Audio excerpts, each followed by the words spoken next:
Assalamu alaikum, my dear all shining stars. Welcome back to another video. This is Farooq Khan. Hope you all are doing well. So आज की video में हम लोग detail question answers करेंगे।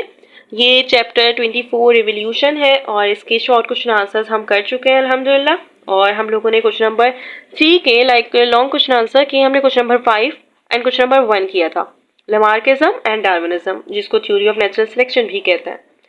आज की video में हम लोगों ने क्या करना है, आज की वीडियो में हम लोगों ने क्वेश्चन नंबर 2, 3 एंड 5 में से 2 क्वेश्चंस आज करेंगे और इंशाल्लाह नेक्स्ट वीडियो में हम लोग क्वेश्चन नंबर 3 करेंगे इसका। क्वेश्चन नंबर 4 है what is speciation, explain different ways of speciation. Question number 3 है how biogeography and palaeontology provide evidences in support of evolution and question number 2 है discuss the process of origin of single cell eukaryotes. ये आप लोगों ने करना है। Speciation एक biological process होता है और हम ये कह सकते हैं कि इसी की वजह से न्यू स्पीशीज की फॉर्मेशन होती है। इसमें जब भी group of individuals with a population develop करता है न्यू कैरेक्टरिस्टिक्स, न्यू प्रॉपर्टीज, उसको हम कहते हैं ये है process speciation, biological process of formation of new species of living organisms. Distinct characteristics को डेवलप करता है reproductively isolated from the rest, like अपने जो एंसेस्टर्स हैं उनसे अलग हो जाता है, लाइक डिसेंडेंट डिफरेंट होते हैं एंसेस्टर से, वो डेवलप करते हैं different distinct characteristics. Different ways होते हैं स्पेसिएशन के, 4 तरीके के होते हैं, sympatric speciation, peripatric speciation, पैरापैट्रिक speciation और एक और होता है एलोपैट्रिक स्पेसिएशन। तो जो सिम्पैट्रिक स्पेसिएशन होती है ना, इसमें ज्योग्राफिकल एरिया बिल्कुल सेम होता है बट वो कुछ रीजंस की वजह से जो इंडिविजुअल होते हैं वो डेवलप कर लेते हैं different properties, like distinctly different features हो जाते हैं उनके, तो उसको हम कहते हैं सिम्पैट्रिक स्पेसिएशन। रीज़न ये हो सकता है कि ये सेक्सुअल सिलेक्शन अलग हो या पॉलीपोलॉइड होता है, लाइक हैबिटेट डिफरेंशिएशन हो जाती है, या तो अपना हैबिटेट होता है किसी एक इंडिविजुअल का किसी जगह पे रहना, उसको हम कहते हैं कि ये है हैबिटेट डिफरेंशिएशन। हैबिटेट एरिया होता है जहाँ पे वो इंडिविजुअल रह रहा है, तो उसकी वजह से जो डिफरेंशिएशन हो गई है, नेचुरल सिलेक्शन है, सेक्सुअल सिलेक्शन डिफरेंट है, उसकी वजह से जो डिस्टिंक्ट फीचर्स होता है ना, उसको हम कहते हैं सिम्पैट्रिक स्पेसिएशन। रीजंस होते हैं, डिफरेंट रीजंस होते हैं सिम्पैट्रिक स्पेसिएशन के, उसमें पॉलीप्लॉइडी हो सकती है, हैबिटेट डिफरेंशिएशन हो सकती है, natural selection like sexual selection अलग हो सकती है। मोस्टली इनको ऑब्जर्व किया जाता है एनिमल्स में, प्लांट्स में। क्या होता है पॉलीप्लॉइडी, ये मेथड होता है कि इसमें ना मोर देन 2 कंप्लीट सेट्स होते हैं क्रोमोसोम्स के। कंप्लीट आपने देखा होगा क्रोमोसोम्स में कि क्रोमोसोम का सेट 2 होता है, बट इसमें क्या होता है, इसमें मोर देन 2 कंप्लीट सेट्स होते हैं क्रोमोसोम्स के, तो उसको हम कहते हैं पॉलीप्लॉइडी, कि उनके पास क्रोमोसोम्स में चेंज आ गया है, हैबिटेट डिफरेंशिएशन आ गई है। हैबिटेट क्या होता है, वो एरिया जहाँ पे वो इंडिविजुअल रह रहा है, वो स्पीशीज रह रही हैं। है एलोपैट्रिक स्पेसिएशन। इस काइंड ऑफ स्पेसिएशन में क्या होता है कि पॉपुलेशन ज्योग्राफिकली सेपरेट हो जाते हैं, स्पीशीज सेपरेट हो गए, एंसेस्टर से हम ये कह सकते हैं कि डिफरेंट इसलिए होते हैं क्योंकि आइसोलेट कर जाते हैं रिप्रोडक्टिवली। उसकी वजह से जो कॉन्सिक्वेंस होता है, उसकी वजह से जीन फ्लो स्टॉप हो जाता है और देन फिर वो जो इन्वायरमेंटल फैक्टर है वो उस पर असर करता है, और उसकी वजह से ये बहुत ये one of the very common वे है स्पेसिएशन की। इसकी वजह से आइसोलेट हो जाते हैं वो reproductively from the rest of their population, genetically different हो जाते हैं क्योंकि जीन फ्लो स्टॉप हो गया है इन लोगों के बिटवीन।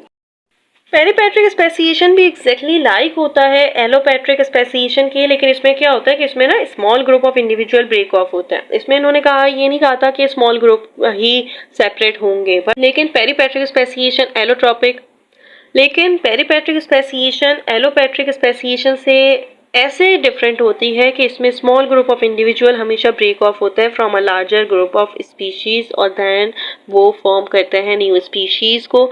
ये बिल्कुल एग्जैक्टली लाइक होती है पेरीपैट्रिक स्पेसिएशन एलोपैट्रिक स्पेसिएशन के, बट इसमें जो डिफरेंस होता है वो ये होता है कि सेपरेट होते हैं much smaller than the original one. बहुत ज़्यादा लोग हैं और उसमें से छोटे, लाइक आप 100 लोगों के स्पीशी पॉपुलेशन ले लें और उसमें से कोई 5 अलग हुए हैं, तो वो एक small group of individual break off हुआ है, उसको कहते हैं पेरीपैट्रिक स्पेसिएशन। अब पैरापैट्रिक स्पेसिएशन है, सो पैरापैट्रिक स्पेसिएशन में क्या होता है कि पॉपुलेशन ज्योग्राफिकली सेपरेट नहीं होती हैं, बट डिफरेंट हैबिटाट में एंटर हो जाती हैं, मतलब सेम एरिया में रह रही हैं, सेम ज्योग्राफिकल एरिया है, पेरेंट स्पीशीज के साथ रह रही हैं, बट उनका डिफरेंट हैबिटाट हो गया है।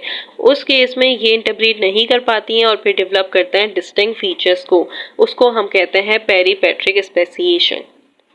लाइक है ना, इन सच केसेस में ये डेवलप इंटरब्रीड करते हैं और फिर डेवलप करते हैं डिस्टिंक्ट फीचर्स में, हैबिटाट में। ये मोस्टली ऑब्जर्व करते हैं प्लांट्स में। आपने देखा होगा कि बाउंड्रीज होती हैं बिटवीन डिफरेंट क्लाइमेट्स, वो फ्लावर्स डिफरेंट क्लाइमेट्स में डेवलप हो रहे होते हैं और दैन फिर वो डिफरेंट टाइम्स होते हैं response to their environment. So that's why वो होता है पेरीपेट्रिक स्पेसिएशन, कि ये फिर अपने पेरेंटल टाइप से इंटरब्रीड नहीं कर पाते और वहाँ पे रहते रहते ये एंटर होता है कोई डिफरेंट हैबिटाट में। क्वेश्चन नंबर 2 था, एविडेंसेस ऑफ एवोल्यूशन हमें बताने थे बाय ज्योग्राफिकली और पैलियोंटोलॉजी। पैलियोंटोलॉजी में आपने पढ़ा होगा कि जब भी हम लोग फॉसिल्स की स्टडी करते हैं तो वो होता है पैलियोंटोलॉजी। एंड फॉसिल्स क्या होते हैं? फॉसिल्स कोई भी हज़ारों साल पहले पुरानी चीज़ें हैं, वो स्टोन वगैरह में दिखती हैं, तो उसको हम कहते हैं कि ये है फॉसिल्स। तो उसकी जो स्टडी होती है वो पढ़ते हैं हम पैलियोंटोलॉजी में। तो वो एविडेंसेस हैं इन सपोर्ट ऑफ इवोल्यूशन, उसको आपको बताना है। एविडेंसेस ऑफ इवोल्यूशन है from molecular level to the gross structure of an organisms. ये प्रोसेस ऑफ इवोल्यूशन सपोर्ट करता है थ्रू एविडेंसेस। उस एविडेंसेस को हमने बताना है बायोजियोग्राफी और पैलियोंटोलॉजी। बायोजियोग्राफी, ये दो वर्ड से मिलकर बना है। बायो मीन्स लाइफ होता है, जियोग्राफी मीन्स जियोग्राफिकल जो एविडेंसेस है वो बताना है हमें। लाइक आपको भी समझ आ जाएगा, जो डिफरेंट डिस्ट्रीब्यूशन है ना डिफरेंट स्पीशीज की अर्थ, वो प्रोवाइड करती है एविडेंसेस ऑफ इवोल्यूशन। लाइक क्या होता है कि हर स्पीशीज में कुछ वेरिएशंस हैं। क्या एनिमल्स सब सेम होते हैं? नहीं, उन सब की एक डिफरेंट प्रॉपर्टीज होती हैं, डिफरेंट फीचर्स होता है। तो दैट्स वाई ये जो डिफरेंट एनिमल्स हैं, ये वेरिएशन है ना स्पीशीज की, प्रोवाइड करती है एविडेंस। एग्जाम्पल दी हुई है, एग्जाम्पल पाउच मैमल्स की दी हुई है। पाउच मैमल्स मार्सुपियल्स थे, आपने किंगडम एनिमिलिया पढ़ा होगा तो उसमें आपने मैमिलिया किंगडम भी पढ़ा होगा। अब उसमें आपने क्लासेस भी पढ़ी होंगी, तो क्लासेस में एक पाउच मैमल्स थे मार्सुपियल्स, जिनका हम बात करते थे। उसमें कुछ एग्जांपल्स होती थी, कैंगरू वगैरह की मोस्टली होती है, क्योंकि कैंगरू पाउच मैमल्स हैं, उनके पास एक पाउच होता है जिसमें उनके बेबीज होते हैं। तो जैसे कैंगरू और कोला फाउंड है, वो अमेरिका, ऑस्ट्रेलिया में, न्यू गाइनी में प्रेजेंट होता है। करेंटली ये कहा जाता है कि जो ज्योग्राफिकल सेपरेशंस है, लोकेशंस है, ये सेपरेट हो गई हैं एक दूसरे से बाय पैसिफिक ओशियन। अब इसकी वजह से मैमल्स के लिए इम्पॉसिबल है कि वो स्विम करके जा सकें लॉन्ग डिस्टेंसेस में। तो ये ऐसा कैसे है कि ये अमेरिका में भी है, ऑस्ट्रेलिया में भी है, तो ये कैसे है? इसकी वजह से कहा गया कि ये एक इम्पॉसिबल है मैमल्स के लिए कि वो स्विम करके पहुँचे अलग अलग जगहों पे। और ये जब एक मतलब एक बाउंड्री समझ लें आप कि एक पैसिफिक ओशियन से सेपरेट हुए हुए हैं, तो ये कैसे पॉसिबल है कि ये अलग अलग जगहों पे प्रेजेंट है?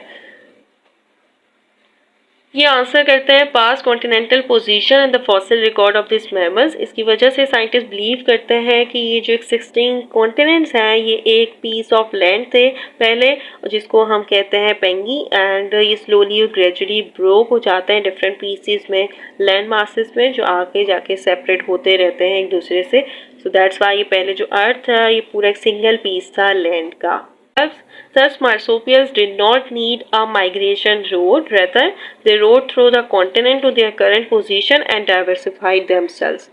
So that's why इनको कोई स्विम करके पहुंचने की ज़रूरत नहीं थी। ये पूरा एक जो कॉन्टिनेंट था, ये पूरा एक सिंगल पीस ऑफ लैंड था, और देन फिर ये आगे ग्रेजुअली स्लोली ब्रोक होता गया, और उसकी वजह से जो स्पीशीज थे वो एक दूसरे से डिफरेंट होते गए। तो ये है बायोजियोग्राफी एविडेंसेस कि इसकी वजह से ये सपोर्ट करता है कि एवोल्यूशन हुई है, इवॉल्व आहिस्ता आहिस्ता ही हुए हैं। पहले ये जो लैंड था ये सिंगल पीस था, देन फिर वो ब्रोक होते गए, और फिर कॉन्टिनेंट लार्ज पीसेस हैं वो सेपरेट होते गए एक दूसरे से, और छोटे छोटे पीसेस बनते गए। एविडेंसेस फ्रॉम पैलियोंटोलॉजी, और ये मैं अभी बता चुकी हूँ आपको कि डील करता है with the fossils. During the course of time ये ऑर्गेनिजम्स प्रिजर्व हो गए पार्शली या फिर कम्प्लीटली। और दैन फिर हम एक एग्जांपल लेते हैं आर्चियोपेटेरिक्स। ये आपने बहुत पढ़ा होगा, किंगडम एनिमिलिया में इसका बहुत जिक्र था कि ये एक लिंक है बिटवीन रेप्टाइल्स एंड बर्ड्स। तो ये एक फॉसिल था बर्ड का, लाइव अराउंड 150 मिलियन ईयर्स आगो। ये हम केयरफुल स्टडी करते हैं जब इस फॉसिल की, तो ये रिवील करता है कि ये मिक्स फीचर्स है बर्ड्स और रेप्टाइल्स का। जस्ट लाइक बर्ड्स, इनके पास बीक है, विंग्स है, टेल है, बॉडी कवर्ड है with feathers. But like reptiles, इनके पास टीथ है, फिंगर्स हैं, क्लॉज हैं, 4 लिम्स में। तो ये क्या है, ये एक लिंक है बिटवीन रेप्टाइल्स एंड बर्ड्स, उसकी वजह से पता चलता है कि बर्ड्स इवॉल्व हुई हैं रेप्टाइल्स से। कील लेस स्टर्नम है, आपने पढ़ा होगा क्लास रेटिटाई एंड कैरिनाटे। तो इसमें आपने पढ़ा होगा कि रेटिटाई जो है क्लास, वो फ्लाइटलेस बर्ड्स कहलाती हैं। तो वो फ्लाइट नहीं कर पाती हैं, क्यों? क्योंकि उनके पास कील लेस स्टर्नम होती है, लाइक उनके पास कील नहीं होती। तो दैट्स वाई यहाँ रेप्टाइल्स के फीचर्स बताए हुए हैं कि बिल्कुल एग्जैक्टली लाइक इनके पास रेप्टाइल्स के भी फीचर्स थे और बर्ड्स के भी थे। Presence of mix feature suggest करता है कि ये फैक्ट है कि ये एंसेस्टर रेप्टाइल्स हैं जो टर्न हो गए अर्ली बर्ड्स में, जो आगे जाके कम्प्लीटली लॉस कर देते हैं अपने रेप्टिलियन फीचर्स को, ट्रांसफॉर्म हो जाते हैं न्यू मॉडर्न बर्ड्स में। इसकी वजह से ये एविडेंस कहा था कि ये एविडेंस है जो शो कर रहा है कि एवोल्यूशन हो रही है आहिस्ता आहिस्ता। ये बहुत अच्छी एग्जांपल है आर्टियोपेटेरिक्स की कि ये एक मिक्स फीचर्स थे, ये लिंक बिटवीन है रेप्टाइल्स एंड बर्ड्स। और ये बहुत ज़्यादा पूछा जाता है एमसीक्यूज में, तो ये याद रखिएगा, आर्टियोपेटेरिक्स एक लिंक है बिटवीन रेप्टाइल्स एंड बर्ड्स। तो आई होप समझ आ गए होंगे। असल में वीडियो लॉन्ग हो गई है, सो दैट्स वाई हम लोग जो आपको एविडेंसेस बताने हैं एंडोसिम्बियोइड थ्योरी और मेम्ब्रेन इन्वेगिनेशन थ्योरी वगैरह है, प्रोसेस ऑफ बताने origin of single cell eukaryotes की, वो हम इंशाल्लाह नेक्स्ट वीडियो में करेंगे।